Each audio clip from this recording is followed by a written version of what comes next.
우리가 지금 마태복음 묵상을 계속 쭉 하고 있는데 4부 설교에서는 조금 이제 앞부분 내용들을 중점적으로 살펴보려고 합니다. 우리 1장부터 흐름을 지난 시간에 쭉 살펴봤었죠. 이제 1장에서 예수님의 탄생 이야기가 펼쳐졌고, PPT 좀 띄워주세요. 그리고 이제 3장에서 드디어 예수님께서 이제 등장하십니다. 이제 세례 요한의 등장과 세례 요한에게 세례 받으시는 것으로 등장하시죠. 이 장면 이후에 이제 예수님께서 오늘 본문에서 이제 마귀에게 시험을 당하십니다. 사실 우리도 계속해서 이 마귀의 시험 앞에 놓인 인생을 살아가고 있습니다. 그래서 이 예수님께서 시험 당하시는 장면을 통해 우리는 어떻게 마귀의 시험을 이길 것인가, 어떻게 마귀의 시험에서 승리할 수 있을 것인가를 배워보길 원합니다. 그래서 오늘 말씀을 통해 마귀의 시험에 승리하는 이 힘과 능력과 지혜를 얻는 우리 모두가 되길 축복합니다. 네, 1절을 보면 그때에 라고 되어 있죠. 이게 바로 이제 앞에 문맥과 연결해서 생각하면 예수님께서 세례 받으신 후에 라는 겁니다. 그러니까 예수님께서 세례 받으셨을 때 하늘이 열리고 성령이 비둘기같이 임하시고 하늘에서 하나님의 음성이 들렸죠. 그러니까 그 장면을 왕의 대관식으로 제가 설명했었습니다. 그러니까 왕의 대관식, 구약에 약속된 이스라엘을 회복시킬 하나님의 능력으로 하나님의 약속을 이룰 그 왕의 대관식이 있었는데, 그 대관식 다음의 장면을 사람들의 이런 기대로 생각해 보면 당연히 이제 뭐 군대를 모아가지고 로마를 물리친다든지 아니면 사람들을 모아서 이제 내가 이렇게 할 거다 보여준다든지 그 능력을 보여준다든지 이런 것을 기대하기가 쉬운데, 예수님께서는 이제 세례를 받으셨다라는 것도 사람들의 기대와 정반대되는 일이었던 것처럼 이제 이 대관식 이후에 세례 받으신 이후의 행보도 보통의 사람들이 기대하는 왕이 보여줄 법한 것과는 정반대되는 행동을 하십니다. 광야로 가서 시험을 당하시죠. 중요한 것은 여기서 예수님께서 광야로 가서 시험 받으신 것이 누구에게 이끌리어라고 되어 있죠. 1절에 성령에게 이끌리어 된 일이다 하는 것입니다. 그러니까 예수님이 뭐 실수하셨다거나 잘못하셔서 시험에 빠졌다, 함정에 빠졌다가 아니라 성령께서 임하셨죠. 그리고 성령 충만한 상태로 성령 하나님께서 광야로 인도하신 겁니다. 그러니까 우리는 보통 이제 하나님의 자녀가 되어서 하나님께서 우리에게 말씀하세요. 너는 내 자녀다. 너는 내 소유다. 내가 너를 축복한다. 내가 너와 함께한다. 그렇게 이제 하나님의 말씀을 듣는 하나님의 자녀, 하나님의 말씀을 듣는다는 것은 성령 하나님께서 우리 안에 오셔서 하나님을 보고 들을 수 있게 일하고 계신다는 거죠. 그러니까 성령이 임하고 하나님의 말씀을 듣는 하나님의 자녀가 되면 모든 일이 잘 풀리고 기도한 대로 다 응답되고 내가 소원했던 것들이 하나하나 이루어질 거라고 기대하는 경우가 종종 있습니다. 세상 사람들은 특히 이제 기독교 신앙에 대해 그런 식으로 오해를 하죠. 그런데 예수님께서는 우리를 구원하시는 왕으로 오셔서 대관식 이후에 바로 성령의 인도를 따라 광야에서 사탄의 시험을 받으신다 하는 겁니다. 사실은 이게 하나님께서 하나님의 자녀인 우리들을 인도하시는 방식입니다. 성령 하나님께서 우리에게 오셔서 하나님을 사랑하게 하시고 하나님을 바라보게 하시고 그래서 우리를 사랑하시는 하나님의 음성을 듣게 하십니다. 그 음성을 매일매일 들으면서 한 걸음 한 걸음 나아가면 그동안 실수했던 것들, 그동안 내 인생에서 나를 괴롭히던 문제들이 하나하나 사라지고 탄탄대로를 걸을 것 같지만 오히려 하나님의 음성에 따라서 한 걸음 한 걸음 나아가면 거기가 어디예요? 광야고 거기에서 뭐가 기다리고 있어요? 시험이 기다리고 있다 하는 겁니다. 그러니까 하나님께서는 이런 식으로 하나님의 그 손에 붙들림 받은 하나님의 자녀들을 광야에서 연단을 통해 하나님의 그 놀라운 능력을 더욱 풍성히 경험하고 그 신앙이 견고해지도록 역사하신다 하는 겁니다. 그래서 우리가 신앙생활을 내가 이제 열심히 하고 내가 드디어 하나님을 좀 아는 것 같아, 하나님의 말씀이 조금 들려 라고 하면서 그러면 자연스럽게 순종하고 싶은 마음이 생기거든요. 그래서 하나님 말씀대로 하려고 했는데 그러다 보니까 더 힘든 일이 많아지고 괴로운 일이 많아지고 어려움이 생기고 할 때 이상하게 생각할 필요가 없다 하는 겁니다. 그러니까 모든 것을 다 하나님이 주관하고 통치하고 계십니다. 우리를 광야로 이끄시는 분도 주님이시고 그곳에서 시험받게 하시는 분도 주님이시다 하는 거죠. 이런 관점에서 예수님께서 이 시험을 어떻게 이겨내시는지를 우리가 살펴봄으로써 우리 앞에 계속해서 놓이는 시험을 우리가 통과해서 그냥 수렁에 빠졌다가 이제 나오게 된다 정도가 아니라 이 광야에서의 시험을 통해 우리는 더 온전해지고 더 큰 축복을 누리게 되는 것입니다. 자, 그래서 오늘 이 세 가지 시험을 살펴보고 두 가지로 결론을 내리려고 합니다. 먼저 첫 번째 시험 볼까요? 2절, 3절인데요. 한번 같이 읽어보겠습니다. 2절, 3절 시작. 앞에 그거 아니고요. 오늘 본문 2절, 3절입니다. 시작. 40일을 밤낮으로 금식하신 후에 줄이신지라 시험하는 자가 예수께 나와서 이르되 내가 만일 하나님의 아들이거든 명하여 이 돌들로 떡덩이가 되게 하라. 아멘. 예수님께서 광야에 가셔서 금식하셨습니다. 40일을 금식하셨어요. 이제 그렇게 줄인 상태에 있을 때 이제 시험하는 자 뒷부분에서 이제 사탄이라고 하죠. 마귀가 예수님께 와서 말합니다. 내가 만일 하나님의 아들이거든 명하여 이 돌들로 떡덩이가 되게 하라. 그러니까 내가 만일 하나님의 아들이거든 이라고 말하죠. 그러니까 이게 이제 잘못 오해하면 예수님의 정체성을 공격하고 흔들려고 하는 것처럼 읽힐 수가 있는데 그런 게 아닙니다. 사탄은 그 누구보다도 예수님이 누구신지를 잘 알고 있어요. 하나님의 아들이시다, 그리스도다 라는 걸 알고 있죠. 그리고 예수님에게 돌을 떡으로 만들어서 먹을 수 있는 능력과 권세와 자격이 있다는 걸 알고 있습니다. 그러니까 우리한테 만약에 너 여기 이거 그냥 1,000원짜리 노트 맥북으로 바꿔가지고 써봐, 이게 유혹이 될까요? 우리에겐 그런 능력이 전혀 없잖아요. 그렇죠? 그러니까 아무런 유혹이 아니에요. 그러나 예수님께는 그런 능력이 있다는 걸 사탄은 알고 있습니다. 그리고 하나님의 아들이라는 건 알고 있어요. 그래서 이 부분을 정확하게 그 뉘앙스를 살려서 번역하면 너는 하나님의 아들이므로 이 돌들이 떡덩이가 되게 하라 라는 유혹입니다. 그러니까 너 능력 있잖아, 그리고 자격 있어, 지금 너 배고프지? 그러니까 그거 널 위해 써라 라는 유혹을 하고 있는 겁니다. 그러니까 하나님께서 우리에게 주신 힘과 능력을 나의 필요를 채우는데 쓰라는 그런 유혹이라고 할 수 있죠. 내가 원하는 것을 얻고 내 뜻을 이루는데 내 힘과 능력과 지혜와 내가 가진 것을 사용해라 라는 겁니다. 어떻게 보면은 당연한 말이죠. 그러나 이것이 예수님께는, 또 우리에게는 사탄은 매우 무서운 공격입니다. 그러니까 예수님의 지금 상황을 잘 살펴보면 40일 동안 금식하셨잖아요. 여러분 금식 해보신 분 계세요? 40일 금식기도 하다가 돌아가신 분 굉장히 많거든요.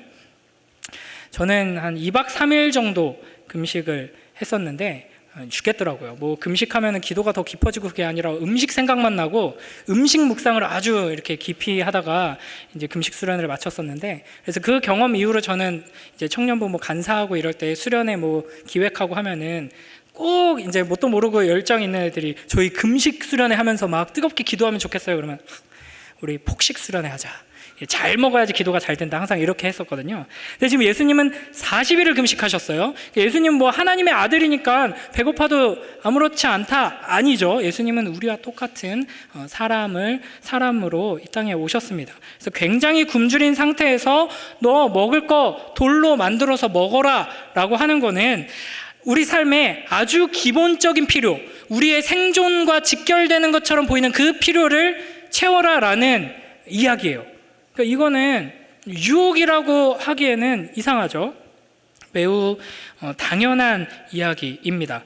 그러나 아무리 지금 내 육체의 생존과 직결되어 보이는 문제일지라도 나를 위해서 하나님께서 주신 힘과 능력을 사용하는 것은 죄다라는 것을 우리가 여기서 볼 수 있죠. 그래서 예수님께서 뭐라고 답하시냐면 기록되었으되 사람이 떡으로만 살 것이 아니요 하나님의 입으로부터 나오는 모든 말씀으로 살 것이라 하였느니라 라고 답하십니다. 그러니까 기록되었으되 구약 성경에 하나님의 말씀에 이렇게 기록되었다라고 하면서 하나님의 말씀으로 마귀를 대적하시는 것이죠. 이게 이제 신명기 8장에 나오는 말씀이거든요. 신명기 8장 2절 3절을 보면 이런 구절이 등장합니다. 우리 한번 좀 길지만 함께 읽어보겠습니다. 시작.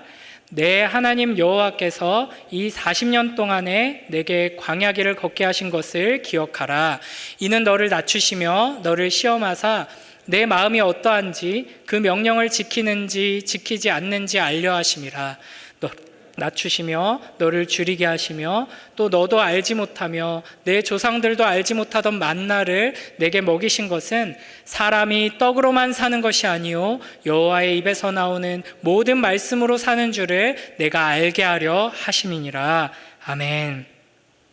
그러니까 지금 광야에서 굶주리고 계신 예수님께 돌로 떡을 만들어 먹어라 라고 마귀가 유혹하자 예수님께서 이 말씀을 가지고 마귀를 대적하고 계시는 거죠. 하나님께서 이스라엘 백성들을 출애굽시키신 뒤에 광야로 이끄십니다. 근데 이제 중고등부 친구들, 저와 이제 오래 함께한 친구들은 그게 무슨 의미인지 기억할 거예요. 시내산에서 하나님과 이스라엘 백성이 결혼식을 했죠. 그런데 그 결혼식이 다 끝나기도 전에 바람 폈어요. 그죠? 그래서 그 멍청한 신부를 이스라엘을 데리고 광야로 신혼여행을 떠났는데 거기서도 자꾸만 신랑을 바라보면서 사랑하는 모습이 아니라 자꾸 바람 피려고 하니까 아무것도 없는 광야에서 40년 동안 신랑만 바라보면서 이 신랑이 얼마나 아름답고 얼마나 믿을만한지를 계속 경험하고 볼 수 있게 하려고 이 광야에 데려가서 40년 동안 하나님께서 뺑뺑이를 돌리신 겁니다. 이제 그 말씀을 이제 신명기 8장에서 하시는 건데요. 그러니까 이 광야, 아무것도 없는 광야에서 이제 만나와 메추라기로 먹이셨죠. 내가 너희를 왜 먹였겠냐? 그리고 불순종했을 때는 또 굶주리게 하시고 고난 가운데 이제 어려움을 겪게 하셨습니다. 이 모든 것들은 결국에는 너희가 이 배부르다고 행복하고 만족할 수 있는 존재가 아니다. 너희에게 중요한 것은 하나님의 입으로부터 나오는 그 모든 말씀으로 너희가 살아야 한다. 이걸 가르치기 위해서 하나님께서 그렇게 하셨다 하는 겁니다. 이걸 이제 이 의미를 연결해서 보면은 사탄은 오늘날에도 우리에게 이 첫 번째 시험과 같은 공격을, 유혹을 계속 하거든요.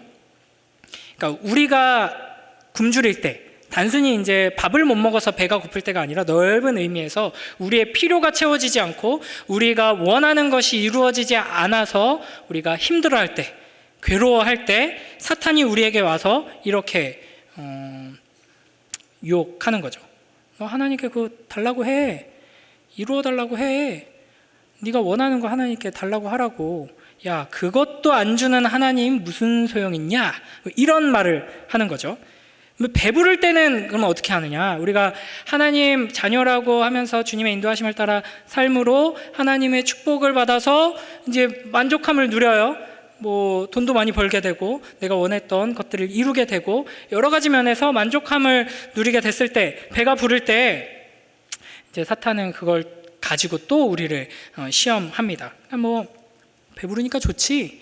야, 이렇게 세상이 주는 것들이 얼마나 달콤하냐. 네가 열심히 기도하면서 꼭 넣을 거야. 막 기도하면서 노력해서 이루었더니 이 얼마나 달콤하냐. 이러면서 이제 하나님께서 우리에게 주시는 선물들을 통해 우리는 하나님을 바라보고 하나님을 더 사랑해야 되는데, 하나님께서 주시는 선물들을 통해서 사탄은 그 선물이 얼마나 좋은지를 계속 주목하게 해서 그 선물만 더 바라보게 만드는 것이죠.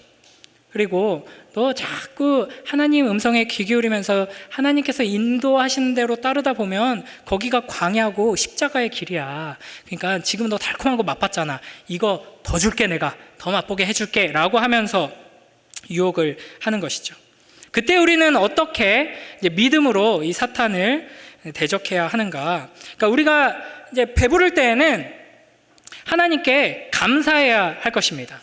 이것은 하나님께서 우리에게 주신 선물이다. 그러니까 항상 겸손해야 하죠. 그래서 특히 이제 성실하고 이제 계획적이고 뭐든지 열심히 하는 분들 주의해야 합니다. 저처럼 게으르고 계획 없이 이렇게 사는 사람은 뭐가 잘 되면 이거 어떻게 이렇게 잘 되지? 하나님의 은혜구나 이렇게 자연스럽게 생각하는 게 정상이거든요. 근데 열심히 자기가 꼼꼼히 내가 이날은 이렇게 하고 다음 달은 이렇게 하고 올해는 이렇게 해서 이걸 이루어야지 라고 계획하고 기도도 열심히 해요. 하지만 노력 엄청 열심히 해서 그게 이루어지면 전적인 하나님의 은혜다가 아니라 와 내가 이렇게 노력했더니 하나님이 도와주셨네 이런 식으로 생각하다 보면 자기의 이제 노력이 더 커지게 되거든요. 그러니까 모든 것이 하나님의 은혜다 하는 이 감사의 마음을 잊지 않아야 하고 내가 가진 것들 누리는 모든 것들이 하나님께서 나를 사랑하셔서 나에게 주신 선물이다. 마치 광야에서 주신 그 만나와 메추라기처럼 오직 우리는 하나님의 말씀으로 사는 존재이다라는 것을 가르쳐주기 위해 하나님께서 나에게 이것을 주셨구나 라는 것을 우리가 기억해야 하는 거죠. 그러니까 그거는 하나님의 것입니다. 그러므로 우리는 하나님의 것을 나를 위해서 내 계획과 뜻을 이루기 위해서 사용할 것이 아니라 하나님의 뜻대로 사용해야 하죠. 그래서 하나님의 뜻은 뭐냐? 하나님 사랑, 이웃 사랑입니다. 그래서 하나님께서 우리에게 주신 재능과 뭐 성공과 여러 가지 성취와 우리의 어떻게 이렇게 이루어진 여러 가지 성품들, 뭐 가진 재산들 모든 것들을 하나님 사랑으로 이웃을 사랑하는데 감사하며 사용해야 하는 것이죠. 그럴 때 비로소 이제 사탄의 공격이 무력화될 것입니다. 이제 어려운 거는 우리가 줄일 때, 배고플 때, 가진 것이 없고 문제만 계속 생기고 어려움이 생기고 괴로움이 생기고 이런 상황에서 사탄이 이렇게 유혹하면 야 하나님 앞에 엎드려봤자 하나님은 계속 너를 그 십자가의 길 글로 자꾸 끌고 가시잖아. 그러니까 네 가지고 있는 그 능력 자꾸 하나님 뜻대로 쓰려고 하지 말고 이렇게 해봐. 그러면은 그 문제 해결될 거야. 네가 해봐. 뭐 이렇게 이야기할 때 우리는 아주 단순한 진리인데요. 사탄의 말은 거짓이고 하나님의 말씀은 진리다 하는 걸 기억해야 합니다. 그러면서 하나님을 신뢰하며 나아가야 하는 것이죠. 그러니까 내가 지금 광야에 있지만 하나님이 안 계시기 때문에 내가 광야에 버려진 게 아니라 내가 지금 광야에서 괴롭고 아무것도 없는 것 같지만 하나님이 나를 버리셔서 광야에 있는 것이 아니라 하나님이 얼마나 크신 분이신지를 나한테 가르쳐 주시려고 나를 이 광야에 두셨구나 라는 것을 생각해야 돼요. 그게 느껴지지 않을 때도 하나님께서 그렇게 말씀하셨잖아요. 그 말씀을 붙들고 신뢰하면서 주님 앞에 나아가야 하는 것이죠. 그때 우리는 주님의 일하심을 보게 될 것입니다. 그리고 이러한 주님의 말씀을 붙들고 기억하며 나아갈 때 우리는 이 광야에서 진정한 양식 대신 예수 그리스도를 먹고 배부르게 될 것입니다. 네, 요쯤에서 이제 아멘이 나왔어야 되는 타이밍이었습니다. 정리하자면 세상은 너의 힘과 능력을 다해서 너의 배고픔을 채우고 갈증을 해결하라. 그게 인생이다. 그게 행복이다. 그게 가치 있는 삶이다. 이렇게 이야기를 합니다. 그리고 지금 당장 네 눈앞에 놓인 이런 문제, 이 원하는 거 갈증을 해결하지 않으면 그런 신앙 무슨 소용 있냐? 너 뭐하러 신앙생활 하는 거야? 뭐 이런 식으로 거짓말을 하죠. 그러나 제가 항상 강조하지만 내 힘과 내 능력으로 이 세상에서 만들어낸 떡으로 우리는 결코 배부를 수 없습니다. 이 세상이 주는 양식은 오히려 우리의 진정한 목마름을, 영적인 배고픔을 더욱 가속화시킬 뿐입니다.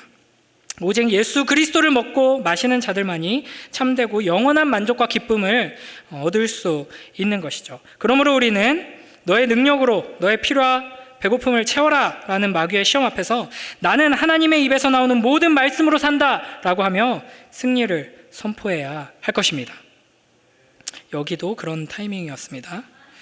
자, 이 첫 번째 시험에서 마귀가 돌을 떡으로 만들어라 라고 하는 이 공격에 예수님께서는 딱 거절하셨죠. 그러나 이제 뒤에 가보면은 오병이어 기적에서 보면 그 물고기와 그 작은 떡 가지고 마치 무에서 유를 창조하듯이 수많은 떡을 만들어서 우리를 먹이십니다. 그 장면을 통해 예수님께서는 내가 너희가 먹어야 하는 떡이다. 너희가 지금 당장 배고파서 그것 때문에 막 전전긍긍하지만 사실 너희가 진짜로 필요로 하는 것은 너희의 모든 영혼을 영원히 채워줄 나다라는 것을 보여주시는 것이죠. 그래서 이 세상 사람들처럼 이 땅에서의 삶이 전부인 것처럼 이 땅에서 금방 배불렀다가 소화되면 다시 똥으로 나와서 배고파지는 그 양식을 조금이라도 더 얻기 위해 전전긍긍하는 삶이 아니라 매일매일 영원한 생명의 양식 대신 예수 그리스도를 먹고 마심으로써 세상의 유혹 앞에 굴복하지 않는 우리 모두가 되길 주님의 이름으로 축복합니다. 네, 이제 두 번째, 세 번째가 남았는데 이거는 좀 더 짧게 가도록 하겠습니다. 자, 먼저 5절에서 7절 보면 두 번째 시험이죠. 한번 읽어보겠습니다. 시작. 이에 마귀가 예수를 거룩한 성으로 데려다가 성전 꼭대기에 세우고 이르되 내가 만일 하나님의 아들이어든 뛰어내리라. 기록되었으되 그가 너를 위하여 그의 사자들을 명하시리니 그들이 손으로 너를 받들어 발이 돌에 부딪히지 않게 하리로다 하였느니라. 예수께서 이르시되 또 기록되었으되 주 너의 하나님을 시험하지 말라 하였느니라 하시니. 아멘. 자, 두 번째 시험에서 특이한 점은 첫 번째 시험에서 사탄이 공격했을 때 예수님께서 하나님의 말씀으로 대적하시죠. 그러자 사탄도 하나님의 말씀을 가지고 와서 공격합니다. 지금 이제 사탄이 이야기하는 이 구절은 시편 91편 11절 12절에 있는 말씀이거든요.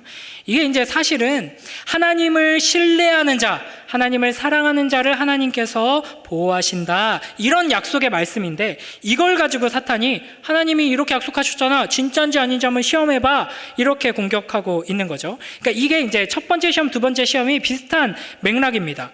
그러니까 하나님이 너한테 선물 주신다고 하셨잖아. 근데 그 선물을 주시는 이유는 진짜 선물인 자기 자신을 주기 위해서 우리에게 이제 젖과 꿀이 흐르는 땅, 뭐 여러 가지 축복들, 만나와 메추라기 이런 선물들을 주시는 거잖아요. 그러니까 그 선물 더 달라 그래. 그 선물 없으면 무슨 소용이야? 이렇게 이야기하는 것처럼 하나님께서 하나님을 신뢰하는 자들에게 보호를 약속하셨다 하는 것은 하나님과 신뢰의 관계, 사랑의 관계로 초청하시는 말씀인데 이걸 가지고 시험해봐.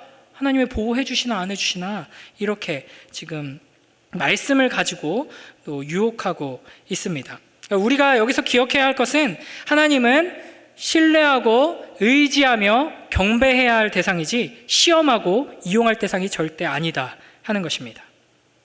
그리고 이제 또 한 가지 우리가 두려운 마음으로 주목해 봐야 할 것은 마귀도 성경 말씀 가지고 우리를 공격한다 하는 겁니다. 그러니까 아무리 성경 말씀이라도 문맥과 상관없이 그 하나님께서 그 말씀을 하신 본래 의미와 상관없이 그걸 가지고 이용하면 굉장히 사탄적인 메시지가 될 수 있고 우리를 지옥으로 끌고 가는 말씀이 될 수 있다 하는 것입니다.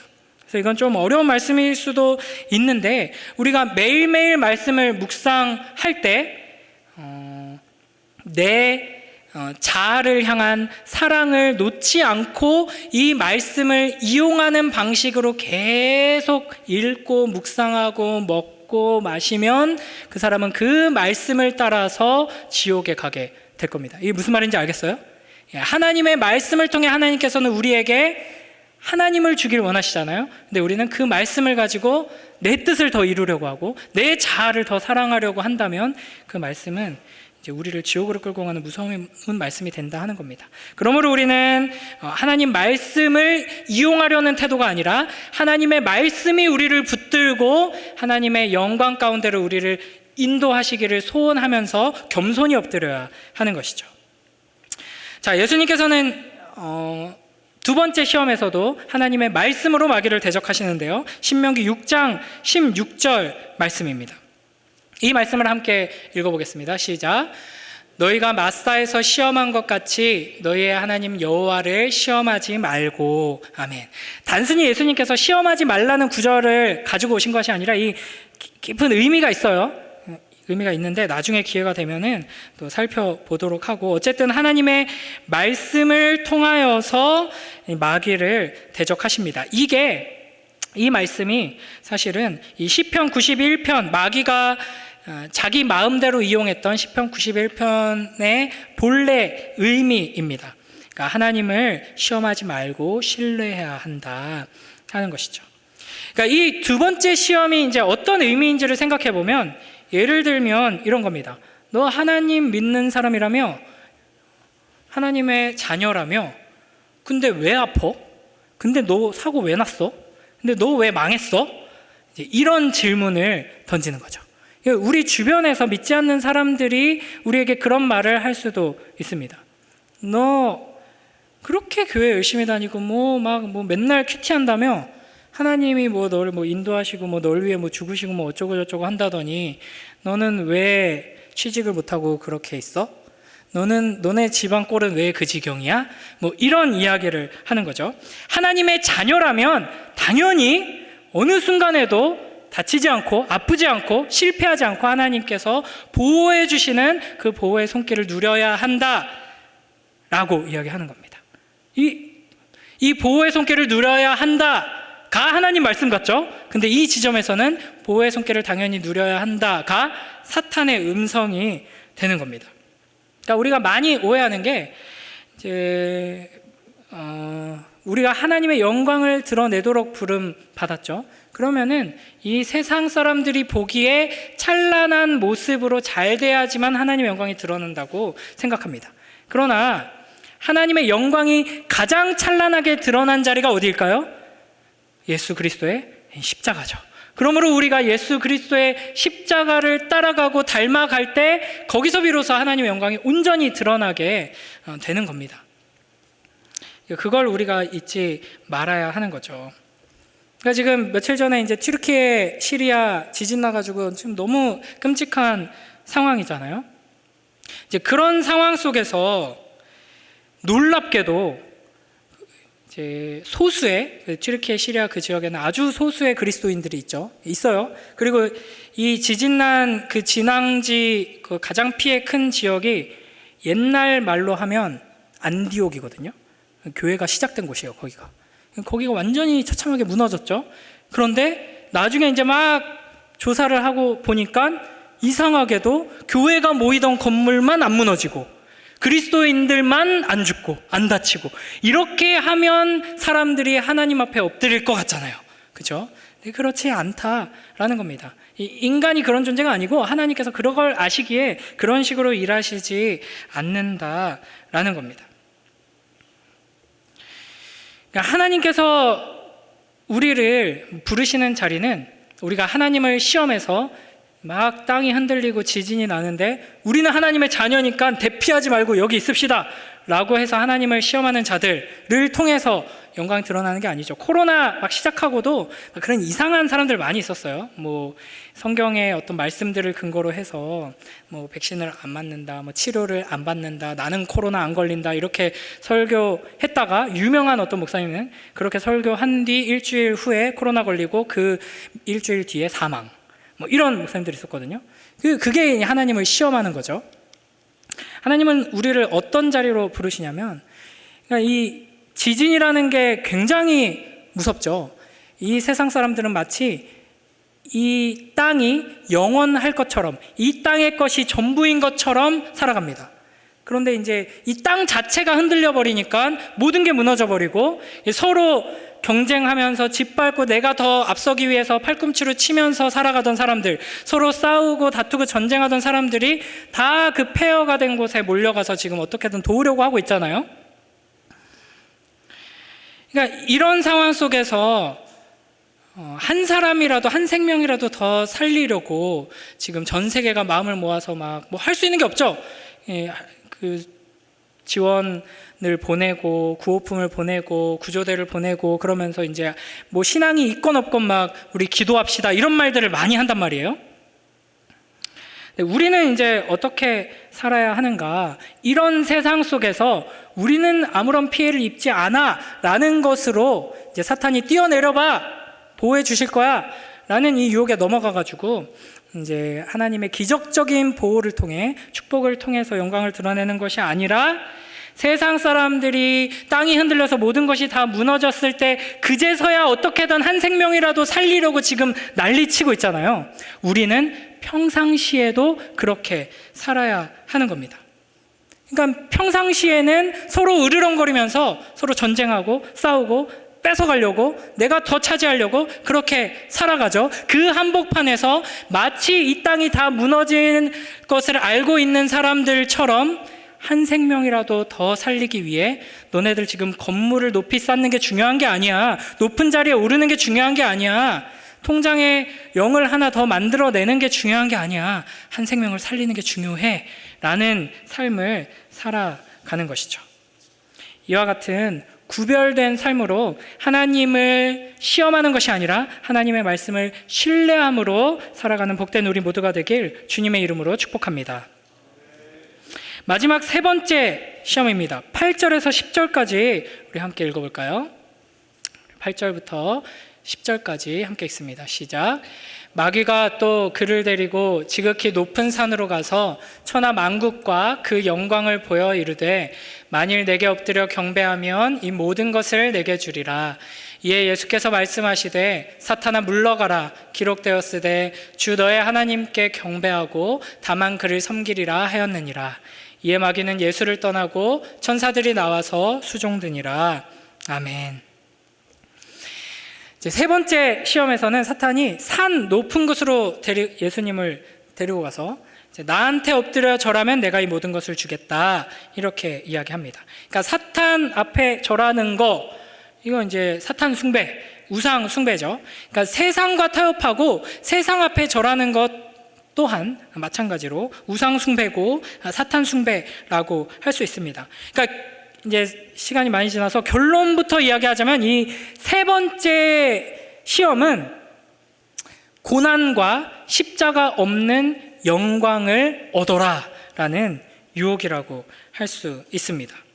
그러니까 뭘 그렇게 십자가의 길을 따라가고 십자가를 지고 뭐 그런 과정을 거치냐.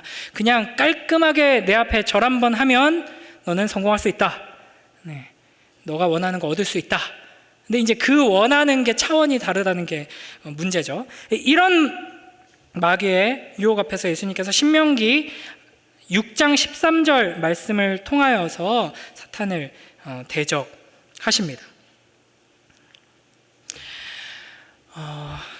그리고 이제 우리가 이제 알듯이 나중에 예수님께서 베드로한테 사탄아 라면서 소리 지르시거든요.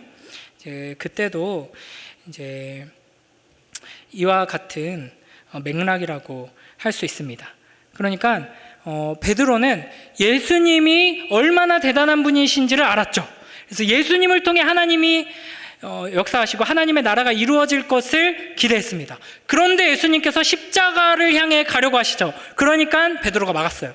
베드로의 마음은 예수님을 온전히 신뢰했고 예수님을 따라서 인생을 바쳐서 모든 걸 버리고 갔고 예수님을 진심으로 사랑했습니다. 그럼에도 불구하고 그 방향이 전혀 틀렸죠. 예수님이 그 큰 능력으로 이 세상 가운데 하나님의 왕국을 세우기를 원했지만 그런 모습을 보고 예수님께서는 사탄아! 라고 말씀하셨습니다. 그러므로 십자가를 지고 죽는 것, 하나님의 말씀에 순종해서 십자가까지 나아가는 것이 바로 하나님의 나라를 이루는 방식이다라는 걸 우리가 잊지 말아야 하는 것이죠. 그러니까 이게 우리에게 너무나도 어렵기 때문에 사탄이 이런 유혹을 계속합니다. 뭘 그렇게 힘들게 십자가 그러냐, 편하게 해라 라는 거죠. 그러나 예수님께서는 끝까지 이 십자가의 길을 향해 나아가셨습니다. 그리고 이제 십자가를 지고 가실 때에도 십자가 위에서 그 마태복음 27장 40절 보면 성전을 허물고 3일 만에 짓는 자여 너 자신을 구원하라. 만일 내가 하나님의 아들이라면 십자가에서 내려오라. 이렇게 이야기합니다. 이게 이제 사탄이 유혹한 것과 똑같죠. 네가 하나님의 아들이면 돌을 떡으로 만들어서 입고 먹고 뭐 이렇게 해라 라는 것처럼 하나님의 아들이면 십자가에서 내려와야지 하나님의 아들이라면서 십자가에 달려 죽는 게 뭐야? 라고 사탄은 유혹합니다. 그러나 예수 그리스도께서는 끝까지 순종하셔서 십자가에서 죽으시고 철저한 순종을 통해 결국에는 하늘과 땅의 모든 권세를 얻으시는 부활의 주로 우리에게 임하셨습니다. 그러므로 우리는 마귀가 마치 자기가 모든 통치권을 가지고 있는 것처럼 거짓말하는 말에 속지 말아야 합니다. 물론 굉장히 설득력 있게 들려요. 왜냐하면 이 땅 가운데 하나님의 공의보다 사탄의 계략이 더 많이 이루어지는 것처럼 보이기 때문이죠. 그렇죠? 막 온갖 이제 코로나 사태부터 지진과 전쟁과 기근과 이와 같은 일들, 우리 삶의 크고 작은 여러 가지 고난과 어려움과 괴로움들을 보면 사탄이 통치하는 나라처럼 보이죠. 그러나 하나님께서 모든 것을 통치하고 다스리고 계신다 하는 것을 우리가 잊지 말아야 할 것입니다. 하나님께서는 단지 마귀가 왕노릇하는 것을 잠시 허락하셨을 뿐입니다. 이 세상 속에서 유일한 통치자는 하나님과 그분의 아들 예수 그리스도이시다 하는 것을 기억하면서 사탄의 공격 앞에서 흔들리지 않고 하나님의 말씀으로 승리하는 우리 모두가 되길 주님의 이름으로 축복합니다. 마지막 11절에 보면 주님께서 이제 마귀와의 전쟁에서 승리하시고 마귀는 예수님에게서 물러납니다. 그리고 천사들이 와서 주님을 섬기죠. 이렇게 예수님께서는 세상 앞에 엎드려 우상 숭배하지 않고 오직 하나님 앞에 엎드려 경배하고 세상의 힘과 능력을 추구하지 않고 십자가의 사랑을 따르는 자들에게 하나님의 은혜와 축복이 영광스럽게 임하게 된다 하는 것을 이 장면을 통해 보여주고 계십니다. 이제 말씀을 정리하겠습니다. 오늘 광야에서 예수님께서 시험 받으신 장면은 이스라엘이 광야에서 하나님의 그 시험 앞에서, 마귀의 시험 앞에서 실패했던 것을 예수님께서 반복하시는 겁니다. 그러나 예수님께서는 이 시험에 승리하셨죠. 그리고 이 시험의 본질은 사실은 에덴 동산에서 악한 원수 마귀가 유혹하고 타락하게 만들었던 그 시험과 동일합니다. 우리 모두가 넘어졌던 이 악한 원수 마귀의 시험을 예수님께서는 이기셨습니다. 그래서 이 세 가지 시험을 우리가 살펴봤는데요. 첫 번째 시험은 내 필요를 채우라는 유혹이었죠. 그러나 우리는 떡으로만 살 것이 아니다 라고 선포하며 이겨내야 할 것입니다. 두 번째 시험에서는 하나님을 시험하라 라고 마귀가 유혹합니다. 그때 우리는 하나님을 신뢰하고 의지하는 자리로 나아가야 할 것입니다. 세 번째 시험에서 세상에 엎드리고 쉬운 길로 가라 라고 유혹합니다. 그때 우리는 하나님만 경배하며 십자가 앞에 참된 영광과 영원한 생명이 있다는 것을 기억하며 십자가의 길로 나아가야 할 것입니다. 오늘 좀 길어졌네요. 제가 몸둘 바를 모르겠습니다. 이제 결론입니다. 결론은 짧습니다. 두 가지 결론이라 그랬죠. 첫 번째 결론은 함께 읽습니다. 시작. 사탄의 시험을 분별하고 하나님의 말씀으로 승리하라. 예수님께서는 하나님의 말씀으로 승리하셨습니다. 오늘 제가 이 해설해드린 내용을 기억하면서 사탄이 어떤 식으로 계속해서 우리를 유혹하는지를 여러분이 잊지 말아야 합니다. 그리고 그와 같은 유혹의 말들이 들려올 때 이게 때로는 믿지 않는 사람들을 통해서, 미디어를 통해서 이런 말들이 들려올 수도 있고요. 심지어는 사랑하는 엄마 아빠한테서 이런 사탄의 유혹의 말이 들려올 수도 있고요. 내 안의 내면에서 들려올 수도 있습니다. 그때 우리가 분별해야 합니다. 이 고린도서 11장 14절에서는 사탄도 자기를 광명의 천사로 가장한다라고 말씀하십니다. 그러니까 사탄이 꼭 우리를 막 마약의 소굴로, 범죄의 소굴로 이끌고, 야, 공부하지 말고 사랑하지 말고 서로 미워하고 막 살아, 깡패로가 되자, 막 건달이 되자, 살인자가 되자, 이런 식으로 우리를 유혹하는 것이 아니라 좋은 걸로 유혹하거든요. 성공해야지. 야, 너 고생 많았잖아. 이제 편하게 살아야지. 노후는 안정되게 살아야지. 이런 식으로 우리를 유혹하거든요. 그때 그게 사탄의 음성임을 우리가 분별할 수 있어야 합니다. 제가 그 안식월 받아서 이제 서울 올라가서 오랜만에 친구들을 만났는데 친구들이 막 그런 얘기를 하더라고요. 네, 수리남 봤냐고 막 이러면서 거기 전 목사님 나오는데 너 봤냐고. 내 친구가 전 목사가 있어가지고 그 수리남 보는데 몰입이 너무 잘 되던데 막 이러면서 막 그런 얘기를 하더라고요. 뭐 보진 않았지만 거기 보면 유명한 대사가 있죠. 거기에 나오는 그 전 목사님께서 뭐가 있죠? 사탄 들렸어? 이런 이제 대사가 있더라고요. 그러니까 여러분, 이제 사탄이 우리한테 우리가 이제 그 영화에서 보듯이 참지 말고 때려, 참지 말고 때리라고 이런 식으로 유혹하는 것이 아니라 오늘 이 세 가지 유혹에서처럼, 야, 너 지금 너무 배고프고 너무 힘들잖아. 그거 빨리 해결해. 너무 당연한 말이거든요. 그렇죠? 하나님이 약속하셨잖아. 하나님이 약속하신 거 제대로 되나 뭐 시험해봐. 뭐 이런 것들.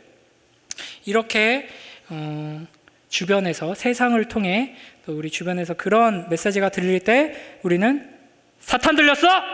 하면서 하나님의 말씀으로 대적해야 할 것입니다. 그리고 마지막 결론 2 함께 있습니다. 시작. 예수 그리스도를 바라보라. 사실은 이 예수님께서 3가지의 시험을 받으셨는데 이 3가지 시험을 우리가 잘 보고 사탄이 이렇게 시험할 때는 이렇게 대적하면 되는구나, 이렇게 하면 승리할 수 있구나 라고 방법을 알려주셔서 그 방법대로 해봐, 이게 비결이야, 그러면 너희도 이길 수 있어 라고 주신 말씀이 아닙니다. 우리는 이길 수 없어요. 승리할 수 없습니다. 예수 그리스도께서 승리하셨다, 이미 이기셨다라는 것을 보여주시는 말씀이죠. 그러므로 우리는 사탄이 우리를 공격할 때, 사탄의 음성이 자꾸만 들려올 때 승리하신 예수 그리스도를 붙들고 의지함으로 나아가야 하는 것입니다.